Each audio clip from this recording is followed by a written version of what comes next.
অ্যাস্ট্রাজেনেকার করোনার টিকার পার্শ্ব প্রতিক্রিয়ার অভিযোগ নিয়ে এখন তোলপাড় গোটা বিশ্ব। এই পরিস্থিতিতে বিশ্ববাজার থেকে নিজেদের সব কোভিড টিকা তুলে নিচ্ছে অ্যাস্ট্রাজেনেকা। এতে আতঙ্ক বেড়েছে ভ্যাকসিন গ্রহণকারীদের মধ্যে। তবে স্বাস্থ্যমন্ত্রী বলছেন, বাংলাদেশে অ্যাস্ট্রাজেনেকা টিকা গ্রহণকারীদের মধ্যে কোনো পার্শ্ব প্রতিক্রিয়া পাওয়া যায়নি।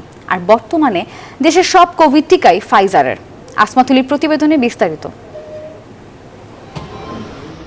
কিছুদিন ধরেই বিশ্বজুড়ে করোনা টিকা প্রস্তুতকারী প্রতিষ্ঠান অ্যাস্ট্রাজেনেকার ভ্যাকসিনের মারাত্মক কিছু পার্শ্ব প্রতিক্রিয়ার অভিযোগ উঠেছে। জানা গেছে, এই টিকা নেয়ার ফলে থ্রম্বোসাইটোপেনিয়া সিনড্রোম এবং টিটিএস নামের বিরল রোগের শঙ্কা রয়েছে।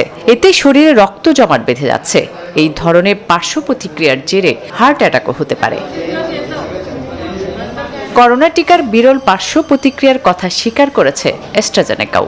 এতেই নড়ে চড়ে বসেছে সবাই।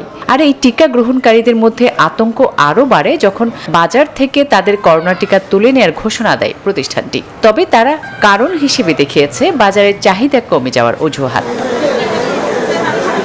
বাংলাদেশে বর্তমানে সব কোভিড ভ্যাকসিন ফাইজার হলেও প্রথম দিকে অনেকেই অ্যাস্ট্রাজেনেকার টিকা নিয়েছেন। এ বিষয়ে স্বাস্থ্য অধিদপ্তরকে তদন্তের নির্দেশ দেওয়া হয়েছে বলে জানিয়েছেন স্বাস্থ্যমন্ত্রী সামন্তলাল সেন। আমরা আমাদের দেশে কোনো পার্শ্ব প্রতিক্রিয়া আমরা এখনো দেখি নাই, শুনি নাই। তো আমি ডিজি হেলথকে নির্দেশ দিছি যে এটা একটা সার্ভে করার জন্য, যদি কোনো পার্শ্ব প্রতিক্রিয়া কোনোতে ঘটবে আমাকে যাওয়ার জন্য আমরা সেভাবে ব্যবস্থা নিব। তবে পার্শ্ব প্রতিক্রিয়া হওয়া টিকা গ্রহণকারীরা কবে ভ্যাকসিন নিয়েছিলেন সে বিষয়ে কোনো সুনির্দিষ্ট তথ্য মেলেনি।